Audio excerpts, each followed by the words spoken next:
Hello and welcome to Cafe Mutual YouTube channel. Friends, markets have been hitting new highs every now and then. In fact, the Sensex has crossed 60,000 points now.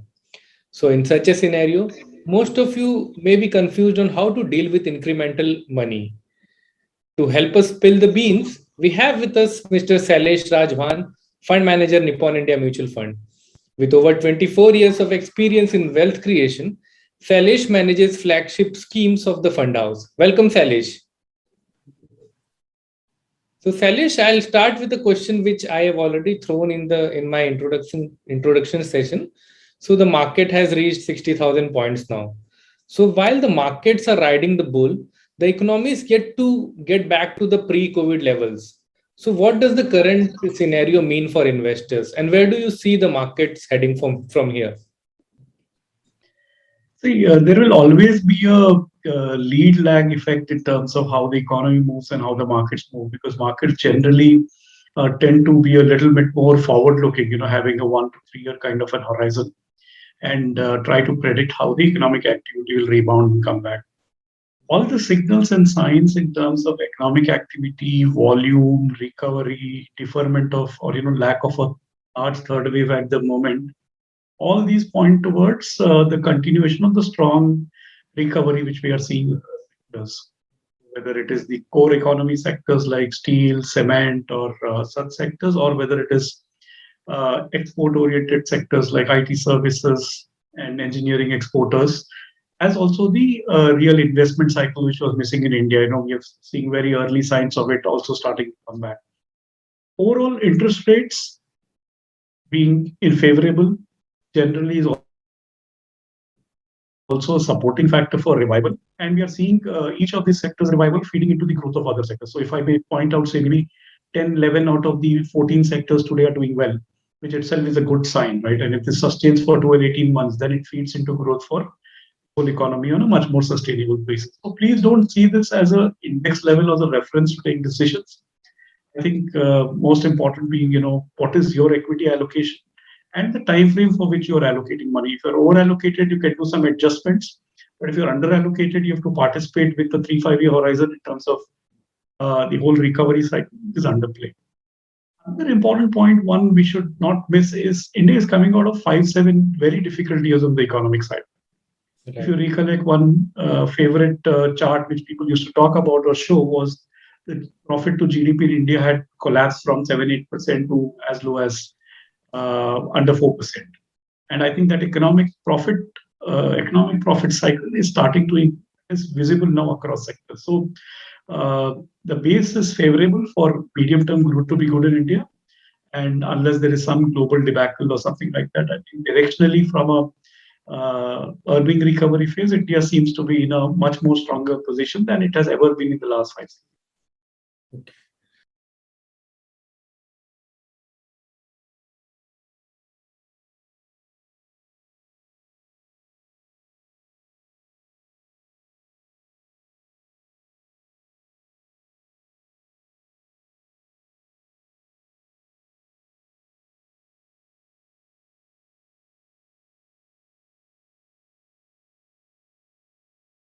So, Sailesh, what is your medium-term outlook on the large cap space particularly? And how do you perceive the current valuation in the large cap space?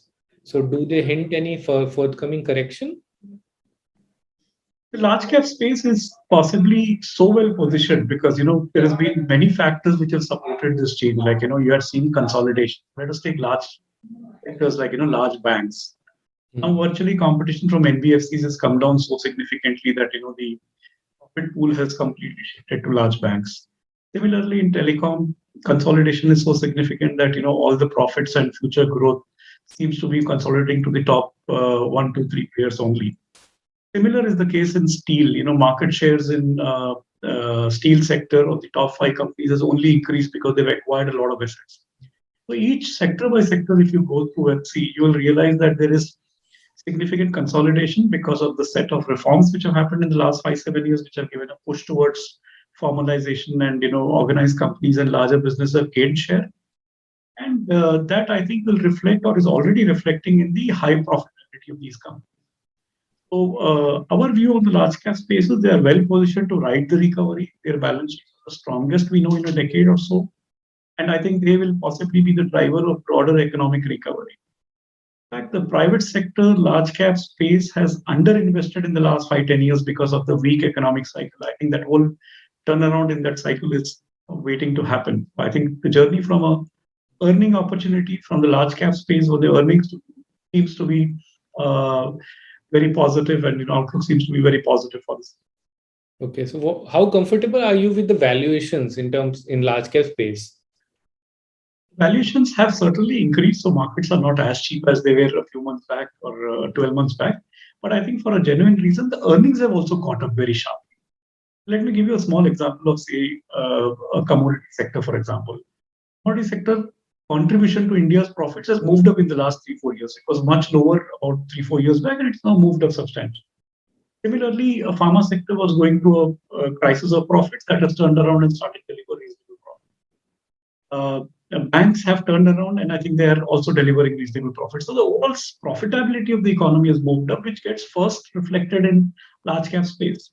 And I think that is what is visible when you look at how the sector or the category is kind of. I think the earning outlook for this space is on a risk reward basis way favorable. And I think that is what presents us an opportunity to participate. Valuations from a historical point of view might look a little higher.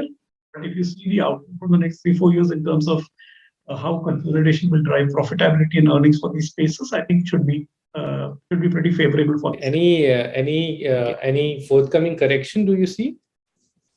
Chance of Normally, yeah, normally we have seen that when you have such kind of strong markets, you do have some giveaways. Sometimes either to international events or some local changes, or expectations that interest rates will move up, or shift in certain policies. You certainly have chances of corrections which happen.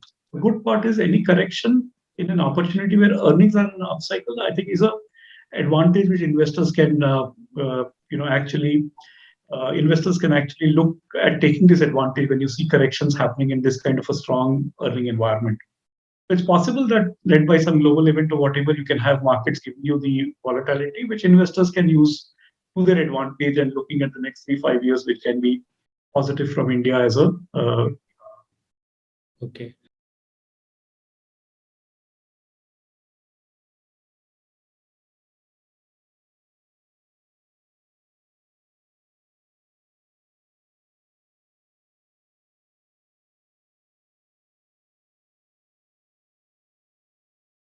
So talking about your fund, Sailesh, so in contrast to the popular notion that large cap funds could no longer generate alpha, Nippon India Large Cap Fund has actually outperformed its benchmark over the last 1 year. So what are the three things that have contributed to this performance? Two important things have helped us do well in this period of time. Yes, broadly, one is our portfolio construction process is more oriented towards choosing the best available businesses to participate in within the universe. And if you get the earning cycle right for those businesses, like this time around you had substantially good earning shifts happening, and if you're able to capture that, it helps in terms of differentiating yourself versus the index. So our focus is to choose the best available businesses within the universe rather than doing index hugging or benchmarking from that angle. Second is our emphasis is on a 3 year kind of a horizon where we choose sectors where you can have growth rates being possibly much higher than average index earning growth, much higher than say broader economic growth, because they're either coming out of a deep cycle or they are too well priced in your favor. So you put these two aspects like growth at some reasonable prices, you're able to construct a portfolio which is generally cheaper than the index, plus having a growth profile which is similar or better than the index. And in reasonable markets, it gets rewarded. Our approach towards creating a differentiated portfolio with specific high conviction bets have delivered for us. And hence the point that, even in large cap, India is a very reasonably large alpha market. So it's not that India is not an alpha market in large cap space. It's actually a materially large alpha market. Returns come from differentiation, taking a stand which is different from the market, and based on research, based on understanding the macroeconomic changes and sector specific changes which are happening. Okay. So, Sailesh, many MFDs say that they should go for passive funds in large cap space, as large cap funds in the past have struggled to generate alpha. So, why do you think that large cap funds can still beat the benchmark over the long term? And can we say that alpha can still be generated in large cap space? Interestingly, you will have some phases where alpha generation may not be there. You'll have a year or such specific quarters where you may not have material alpha being generated. But over medium terms, alpha generation is certainly possible. What is the source of alpha? The source of alpha is what is your differentiated thinking versus what the index is today trying to represent, right? And if a fund manager is taking definite stands based on fundamental factors which can drive this change, there is tremendous opportunity to generate alpha. I don't think capitalization by any definition is a reason for not generating alpha. It's about our positioning. So if a fund is not taking any stand versus the index, it is difficult to generate an alpha because you're kind of mirroring the index. But if you're taking a differentiated stand while understanding the risks which are there, you have an ability to generate significantly differentiated returns. So there is continuous attempt to do that, whether it is a large cap space or a mid cap space or a multi cap space. And alpha is there across pockets. It's just about taking that stand and having some time frame, a rolling 3 year time frame, and looking at investing. So, Sailesh, in our recent conversation with MFDs, we found that many MFDs are confused on how to deal with the incremental flows they are getting. So, should they look at recommending large cap funds with those flows? What is your view on that? See, in the current environment, we have seen a rebound from the lows, Mm. and we've seen that happen, and we've seen substantial recovery in mid and small cap space. A relatively large cap has consolidated well in the last 12 months versus the returns which we have seen in mid and small cap space. Hence, this becomes, from a risk reward point of view, a very good category within the equity universe. So once you have chosen allocating into equities, I think large cap within the space appears to be very well positioned from a risk reward point of view. And the first wave of economic rebound actually is driven by large caps, right? Effectively, where they start investing for growth, and they start Mm. making money or earnings which are way ahead of the average economic cycle which we are in. I think that cycle is benefiting these guys because they're sitting with large capacities, Mm. and the operating leverage is actually coming in and benefiting these businesses. I think the large cap space is relatively much better placed than other pockets of the market at this point of time, especially when others have done very, very well in the last.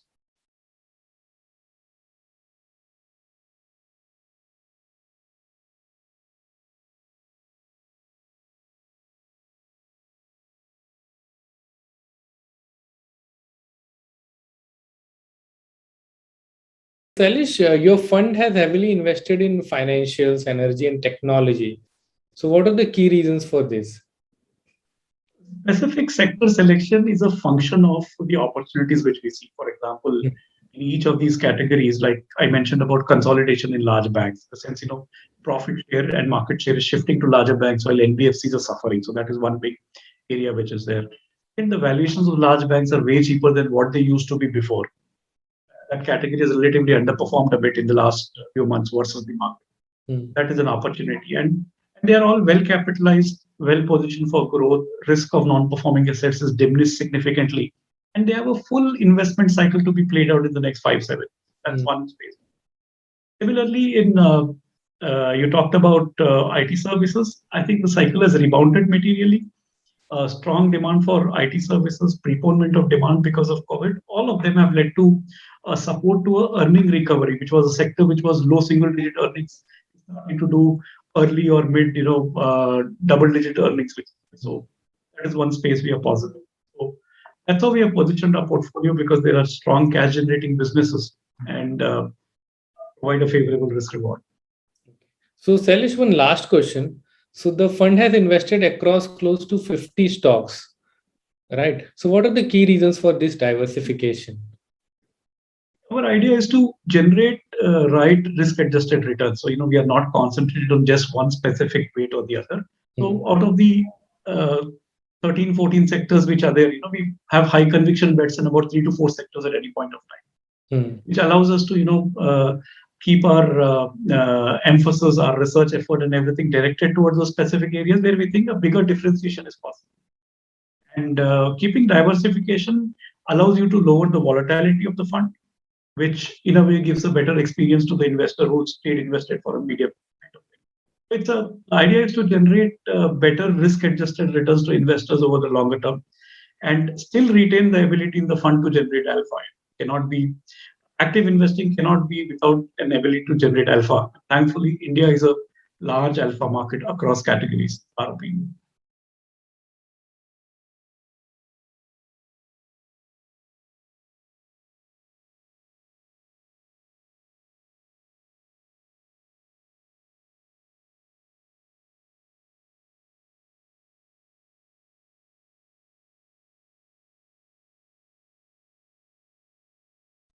Great, great. So with that, we have come to an end to this interesting session.